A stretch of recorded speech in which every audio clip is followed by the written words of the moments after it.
स्वागत है आपका हमारी YouTube चैनल में। अगर आपका भी नींबू का पौधा पीला पड़ गया है, उसकी ग्रोथ रुक गई है, उस पर फूल आना भी बंद हो गए हैं, तो ये वीडियो आपके लिए है।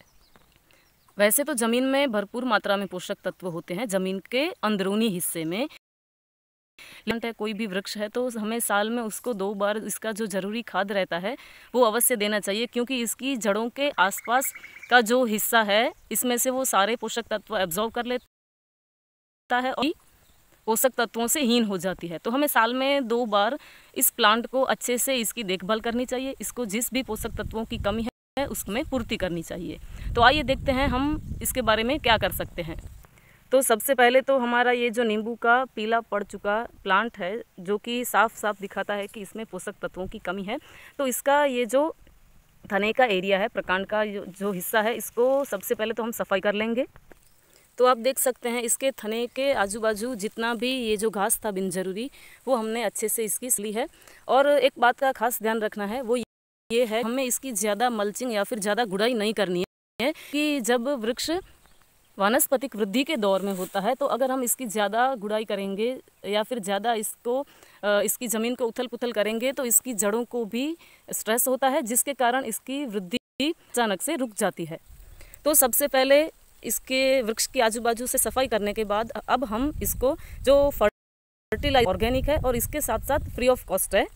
तो फर्टिलाइज़र देने से भी पहले आप देख सकते हैं ये प्लांट हल्का सा क्रॉस है, यानी कि एक और झुका हुआ है। तो सबसे पहले हम इसको स्टिक की मदद से अच्छे से स्ट्रेट कर देंगे, ताकि इसकी जो जड़ें हैं वो टूटे ना और वृक्ष अच्छे से वृद्धि करे। तो लकड़ी की मदद से इसको हमने एकदम से स्ट्रेट कर दिया है, ताकि जब ये वृद्धि करे तो एक और झुकाव इसका ना हो और जिसके कारण ये करे।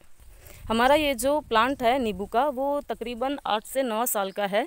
तो इसको हम जो खाद दें उसकी मात्रा लगभग 10 किलो के आसपास रहेगी।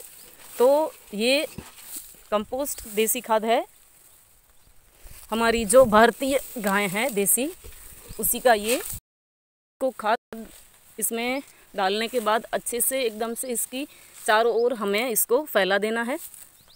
जो देसी खाद रहता है उसमें भरपूर मात्रा में hydrogen, potassium, calcium, iron, phosphorus, zinc और इसके अलावा भी काफ़ी सारे पोषक तत्व होते हैं। करोड़ों की संख्या में सूक्ष्म जीव होते हैं जो वृक्ष के लिए जो ज़रूरी पोषक तत्व होते हैं उनकी ये पूर्ति करते हैं और प्लांट को प्रोवाइड करते हैं जो भी पोषक तत्वों की कमी है उसको। तो प्रकांड के आजू बाजू के हिस्से में हमने अच्छे से ये जो देसी खाद है इसको अच्छे से स्प्रेड करने के बाद इसके ऊपर से हमें पानी भर भर के देना है, क्योंकि ये जो खाद है वो उसमें हल्की गर्मी रहती है। तो ये प्लांट को गर्मी के कारण सूख ना जाए, इसके कारण सबसे पहले तो हमने 10 किलोग्राम के आजू बाजू इसको देसी गोबर दिया है और इसमें अब हम भर भर के, ताकि ये जो खाद है वो एकदम से गीली होकर ज़मीन के अंदरूनी हिस्से तक जाए और प्लांट के लिए पोषक तत्वों की जो कमी है उसकी भी पूर्ति करे और गर्म ना लगे। क्योंकि अब आप वो सिर्फ खाद देंगे तो ये प्लांट को एकदम से तकलीफ दे। एक साथ इतनी खाद इसलिए क्योंकि हमें साल में सिर्फ 2 ही बार इस प्लांट को ज़रूरी पोषक तत्वों के लिए खाद देना है। तो इसके अकॉर्डिंग हमने इसको इसमें खाद डाली है। दूसरी जिस बात का ध्यान रखना है वो ये है, आप देख सकते हैं ये जो सूट के ऊपर की, उसकी भी हमें समय समय पर कटिंग करते रहना है, क्योंकि ये जो सूखी ये जो शाखाएं हैं वो भी प्लांट को हार्म कर सकती हैं।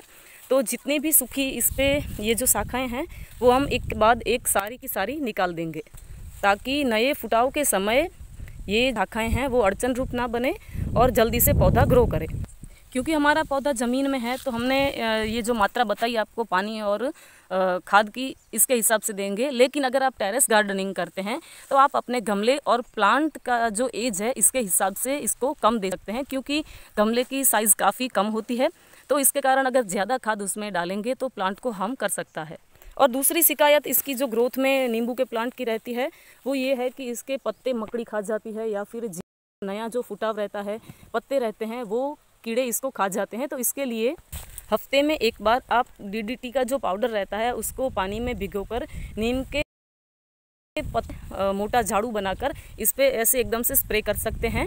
और जब आपने इस पे DDT के पानी का स्प्रे किया है तो 3 से 4 दिनों तक आप इसमें से एक भी नींबू ना तोड़ें। तो ये है कुछ टिप्स जिससे कि आप पीले पड़ गए और ग्रोथ जिसकी रुक चुकी है उस नींबू की आप केयर कर सकते हैं। तो कैसी लगी आज की ये जानकारी? अगर आपको हमारे वीडियोस अच्छे लगते हैं तो प्लीज़ ज़्यादा से ज़्यादा लाइक्स करें, कमेंट शेयर करें। धन्यवाद।